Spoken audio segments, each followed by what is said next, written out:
Hey, we'd rather go to prison for 5 years, get free food, have our clothing taken care of, rather than being shot at in a war zone. Watch this, Gen Zer. So 5 years of rent-free living, free food, and no responsibilities versus being immediately obliterated by an AK-47 the moment I set foot on that battlefield. Do I look like somebody who the authorities are going to be chasing after, hunting down because they need me? They need me to grab an assault weapon and go try to save people's lives? Are you kidding me? Talk about a liability. Go find those people who are so pro Second Amendment and wear freaking American flag thongs and all that.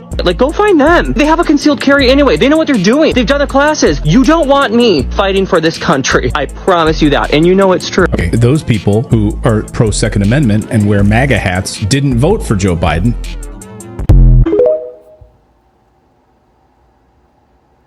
Rumors of World War III, Biden's actions hint at a military draft on the horizon. I want to point something out to you guys about the US draft.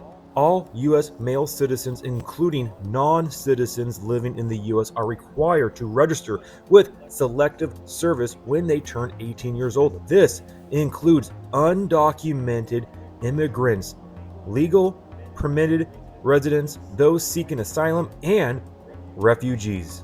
Is it all starting to make sense now about the southern border issue and what's behind the influx of migrants crossing the US southern border?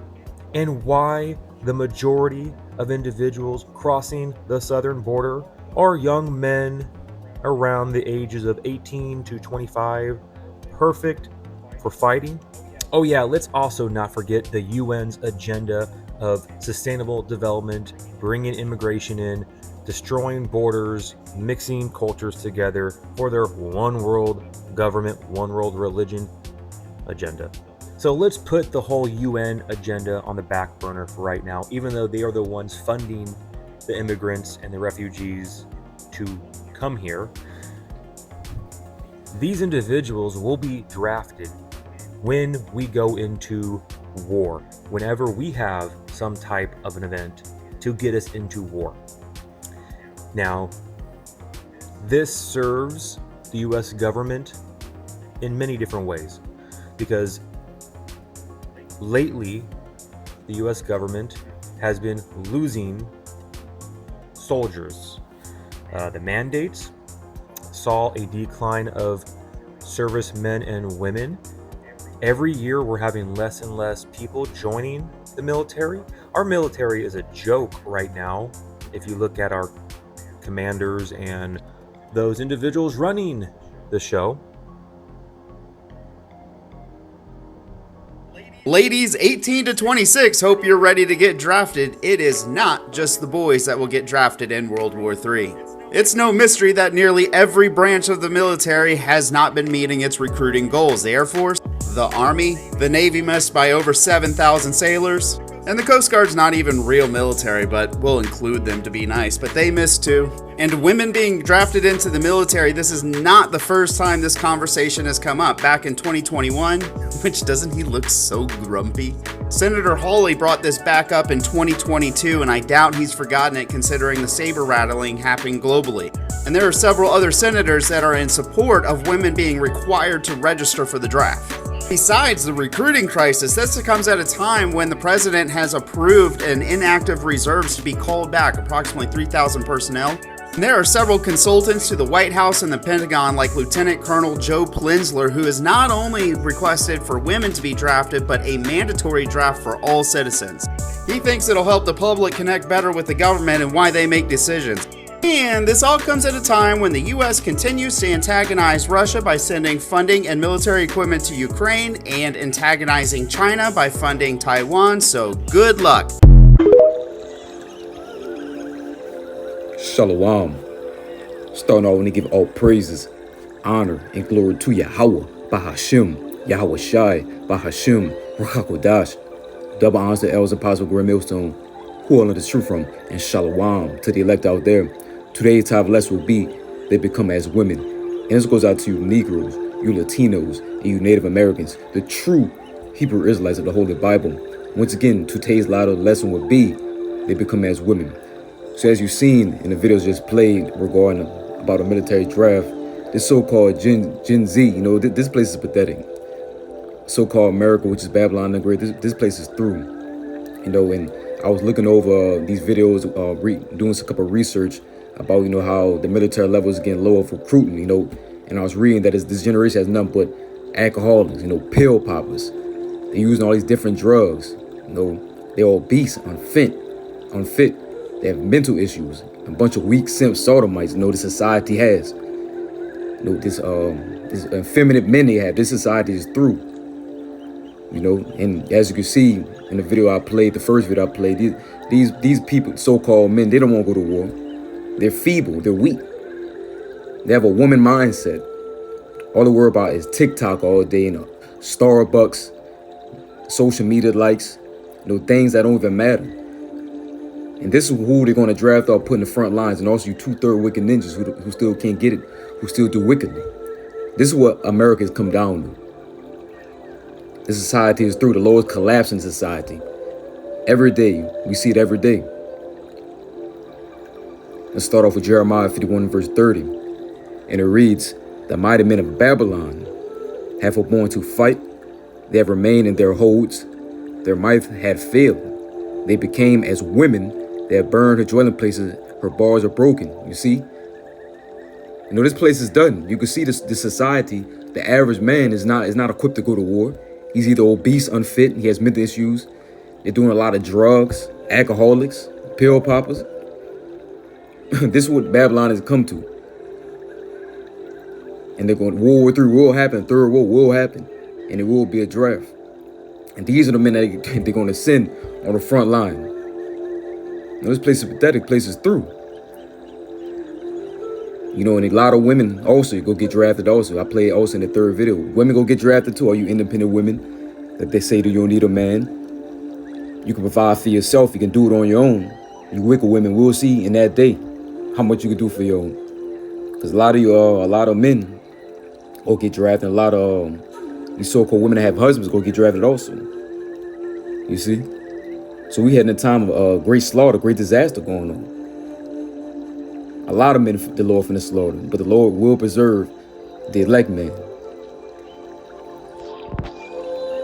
This second Esdras, chapter 16, verse 33, or we read down to 30, verse 34. And then we also get the GNT of this, because I like how it sounded.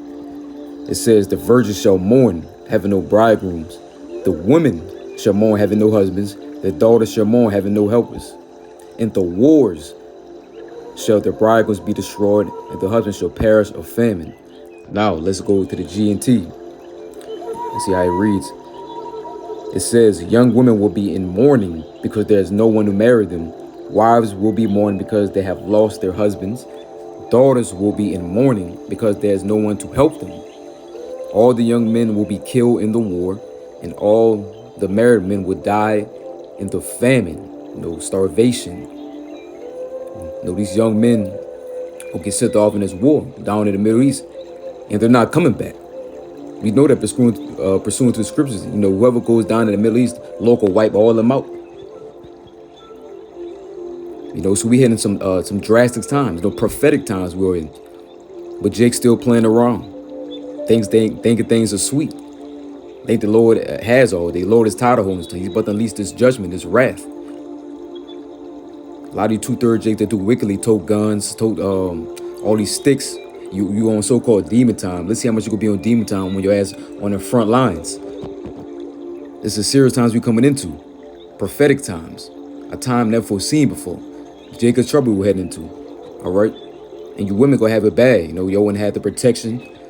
Nobody to see for your needs, The so-called modern woman, she thinks, she's the shit today. She doesn't need a man. She doesn't need a man to do this for her. She doesn't need protection. She can protect her own self. She can provide for herself. She doesn't need a man to do any of those things. Which leads me to my next scripture, which is Isaiah chapter 4, verse 1, and it reads, and at that day, 7 women shall take hold of one man, saying, we will eat our own bread and wear our own apparel. Only let us be called by thy name, to take away our reproach. Let me read that again. And in that day, 7 women, 7 just means completion, could be many women, shall take hold of one man, saying, we will eat our own bread and wear our own apparel. Only let us be called by thy name to take away our reproach. So men of the Lord, the men of the Lord will have a lot of women flocking to them in that day. The Lord's going to be dealing with the elect man, the so-called Negro, Latino, and Native American. The true Hebrew Israelites of the Holy Bible. The Lord's going to be dealing with the elect of Israel. All right? Wisdom, knowledge, understanding will be on these men. And you're going to see it. The Spirit is going to be dealing heavily with the elect man. Not just no average man, just not like no regular wicked man. The elect man. This leads me to Isaiah chapter 13, verse 12. And it reads, I will make a man more precious than fine gold, even a man than the golden wedge of Ophir. And the golden wedge of Ophir, that's pure gold, fine gold. The Lord gonna make you better than that. The elect man, the Lord will put the elect man on spotlight. And that day, some of you brothers, y'all gonna have to be stiff on these women, how many so much gonna come to you. Because they gonna see that wisdom, knowledge, understanding on you. You gonna know what time you're coming into. The Lord's gonna protect you, make you to be solid in the times you're coming into. Where everybody else bugging out, all these men go bug out. A lot of these men, the Lord go flex out and kill. But the elect man, that's gonna be a special man right there. The Lord go look out for, provide for. And people go see it. People go see who the Lord's really dealing with. This leads me to Isaiah chapter 32, verse 2. And it reads, and a man shall be as an hiding place from the wind, and a covert from the tempest, as rivers of water in a dry place, as the shadow of a great rock in a weary land. All right, because there's going to be a lot of death, calamity, distress. The Israelite man, the elect man, the Lord's going to protect. You women go flock to these men of the Lord. There should be a protection unto you. It says in scripture right here. Let's read it again. It says, and a man shall be as a hiding place from the wind, and covert from the tempest, as rivers of water in a dry place, at the shadow of a great rock in a weary land. So certain women the Lord have mercy on, you go find a man of the Lord that protect you, that can lead your way. Certain men go get spiritual powers. Divine intervention will come into play. Supernatural occurrences, supernatural miracles go happen. And the Lord will have mercy upon you, on some of you women, and you'll run into a man of the Lord. So we coming in some real beautiful times we're coming into. But we know as a society, as the so-called, the American society, this place is done. The Lord's collapsing this place. We're heading to economic downfall. The dollar's finna be done away with. We're heading a lot of destruction, a lot of turmoil is finna happen. A lot of people about to give up the ghost. There's a lot of disease, a lot of pestilence going on. The Lord's gonna wipe out a lot of men from that. It's 2/3. A lot of catastrophic events are going on. Earthquakes, storm surges, tornadoes, major floods are going on in different areas. And we know there's a lot of earthquakes going on in many places. There's a lot of talks about this bird flu. Another pandemic's on the rise. So we're seeing a lot of these things come down the pipeline. Take heed, you so-called Negro, you Latinos, and you Native Americans. Take heed to the wisdom and knowledge and understanding that's going on right now. The famine of the word is near. So keep praying. Keep focusing on these prophecies. Keep praying to Yahweh B'Hashem Yahushua to keep you solid in these times we're coming into. And get your mind right, get your house in order. Because the Lord is surely going to bring down his wrath and destruction. So I hope this lesson was edifying. Till the next time I say, Shalom.